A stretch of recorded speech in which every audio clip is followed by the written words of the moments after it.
Hello students and welcome back to your favourite channel math solutions with Rose ma'am. और आज की class में हम करेंगे क्लास 7 सामाजिक विज्ञान की वर्कशीट नंबर 14 डेट 8 सितंबर 2021। और हमारा जो आज का टॉपिक है वो है समानता। तो चलिए वर्कशीट शुरू करने से पहले बच्चों, अगर अभी तक आप लोगों ने मेरे चैनल को सब्सक्राइब नहीं किया है तो आप पहले चैनल को सब्सक्राइब कर लीजिए और फिर उसके साथ बेल आइकन को भी प्रेस कर दीजिए। चलिए स्टार्ट करते हैं वर्कशीट। इस तरह की तस्वीर देखते ही आपके मन में सबसे पहले क्या विचार आता है? ये देखिए, यहाँ पर ये सब अपनी अपनी उंगली दिखा रहे हैं क्योंकि ये वोट देकर आए हैं। यहाँ पर ये सारे मतदाता खड़े हुए हैं वोट देने के लिए, ठीक है। और यहाँ पे देखिए ये वोटर आईडी कार्ड है, ये वोटिंग मशीन है, ठीक है। शायद आप लोगों ने ये टीवी में ही इधर उधर ही देखा होगा क्योंकि अभी आप लोग उतने बड़े नहीं हैं कि 7th क्लास के अकॉर्डिंगली कि आप लोग वोट दे सको। तो ये सब चीज़ें आपने टीवी में ही देखी होगी या फिर इंटरनेट पे देखी होगी या फिर आज आप देख सकते हैं इस वर्कशीट में। आगे देखिए वर्कशीट में क्या दिया हुआ है। भारत जैसे लोकतांत्रिक देश में सब वयस्कों को, वयस्क यानी जो 18 साल से ऊपर है, वयस्कों को मत देने का अधिकार है, चाहे उनका धर्म कोई भी हो, शिक्षा का स्तर या जाति कुछ भी हो, वे गरीब हो या अमीर। इसे सार्वभौमिक वयस्क मताधिकार यानी 18 वर्ष या उससे अधिक कहा जाता है। सार्वभौमिक वयस्क मताधिकार का विचार समानता के विचार पर आधारित है, क्योंकि यह घोषित करता है कि देश का हर वयस्क स्त्री पुरुष, चाहे उसका आर्थिक स्तर या जाति कुछ भी क्यों ना हो, एक वोट का हकदार है। तो इस पैराग्राफ में हमने क्या सीखा बच्चों, हम जिस्ट से देख लेते हैं कि जो वयस्क मताधिकार है उसका मतलब है, सार्वभौमिक वयस्क मताधिकार का मतलब है चाहे कोई भी व्यक्ति किसी भी धर्म का हो, जाति का हो, अनपढ़ हो, पढ़ा लिखा हो, गरीब हो, अमीर हो, हर किसी को वोट देने का अधिकार है, उसको सार्वभौमिक वयस्क मताधिकार कहते हैं, ठीक है। और चाहे वो स्त्री हो या पुरुष हो, चाहे उसका आर्थिक स्तर कुछ भी हो, जो देश है वो समानता का अधिकार देता है हर एक व्यक्ति को, इसलिए हर एक व्यक्ति को वोट करने का अधिकार है जो 18 वर्ष या उससे अधिक है। आगे बहुत से लोग हैं जो भारतीय लोकतंत्र में रहते हैं जिन्हें मताधिकार प्राप्त है, लेकिन जिनका दैनिक जीवन और कार्य करने की स्थितियां समानता से बहुत दूर है। तो हम कह सकते हैं कि राजनीतिक रूप से सभी समान है, लेकिन सामाजिक रूप से असमानता कई क्षेत्रों में मौजूद है। तो कहने का मतलब है कि हम भारत जैसे लोकतांत्रिक देश में रह रहे हैं जहाँ पे हमें वोट देने का अधिकार है, लेकिन फिर भी स्थितियाँ जो है वो इस तरह की नहीं है कि सबको समान ये लोग समझते हैं। तो देश में ऐसा नहीं है कि हर किसी को समान माना जाता है। राजनीतिक रूप से तो हम कह सकते हैं कि समान माना जाता है, लेकिन जब हम सामाजिक रूप पे आते हैं तो असमानता देखी जाती है। आगे है वर्कशीट में, अक्सर कुछ लोगों के साथ असमानता का व्यवहार बस इस कारण से होता है कि उनका जन्म किस जाति, लिंग या धर्म में हुआ है और वे उच्च वर्ग के हैं या मध्यम वर्ग या निम्न वर्ग के हैं। तो जो अभी हम असमानता की बात कर रहे थे, तो असमानता में इस बात पे ज़्यादातर जो लोग हैं वो बहुत ध्यान देते हैं कि जिनका धर्म अलग है या जो अलग लिंग के हैं या जाति के हैं, है ना, या जन्म कहीं और पे हुआ है, तो वो इस तरीके से भी, जब मध्यम वर्ग के, निम्न वर्ग के, तो उनके साथ इस तरह से भी असमानता का जो व्यवहार है वो किया जाता है। उसके बाद आगे यहाँ पे ये आपको एक डायग्राम दिया हुआ है सामाजिक असमानता के कारण। पहला तो धर्म की वजह से सामाजिक असमानता होती है।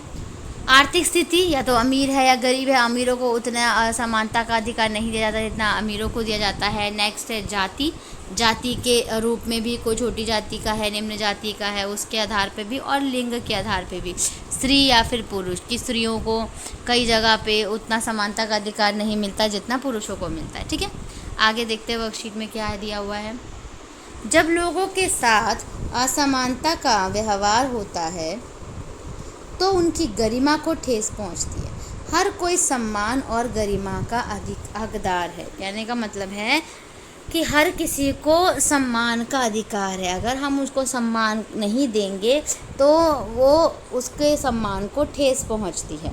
आगे 1975 में बनी दीवार फिल्म में जूते पॉलिश कराने वाला एक लड़का उसके काम की फेंक कर दिए गए पैसे को उठाने से इनकार कर देता है।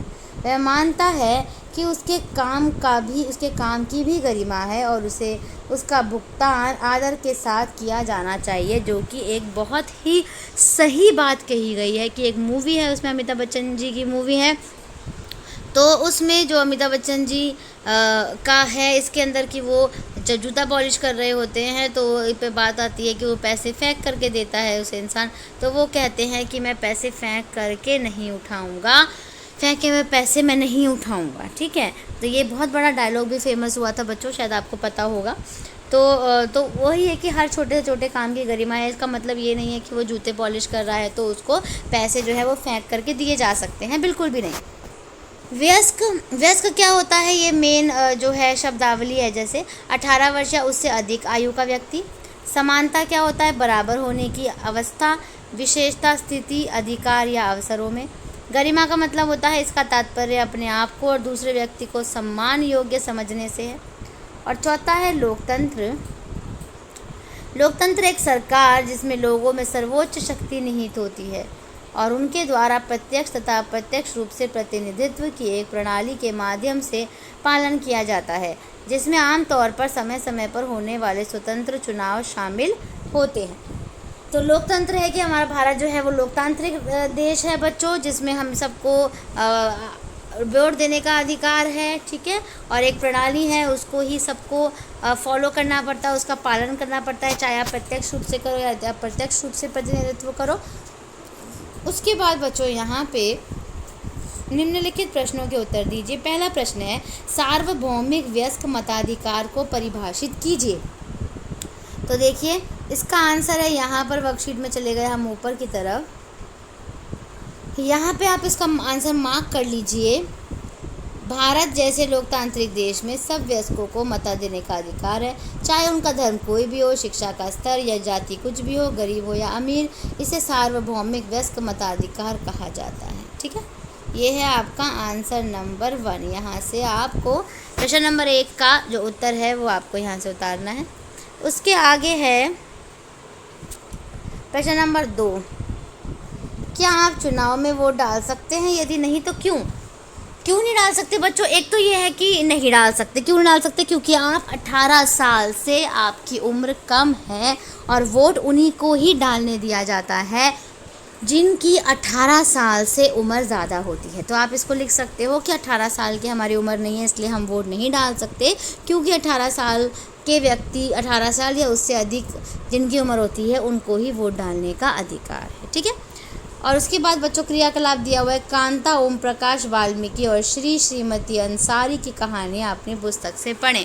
तो इनकी जो कहानियाँ पुस्तक में दी हुई हैं वो आपको उसमें से पढ़ना है। ठीक है, और उसके बाद यहाँ पे मैसेज दिया हुआ है, अपने हाथ नियमित रूप से साबुन एवं पानी से धोएं। तो कोरोना से बचने के लिए हमें अपने हाथों को लगातार पानी से और साबुन से धोते रहना चाहिए समय पर। ठीक है, तो चलिए बच्चों, आपकी आज की वर्कशीट कंप्लीट है। अब आप इस वर्कशीट को अपनी सामाजिक विज्ञान की कॉपी में नोट डाउन कीजिए, एसएसटी वाले टीचर को सेंड कीजिए। अगर वीडियो पसंद आया वीडियो को लाइक कीजिए, शेयर कीजिए, चैनल को सब्सक्राइब कीजिए।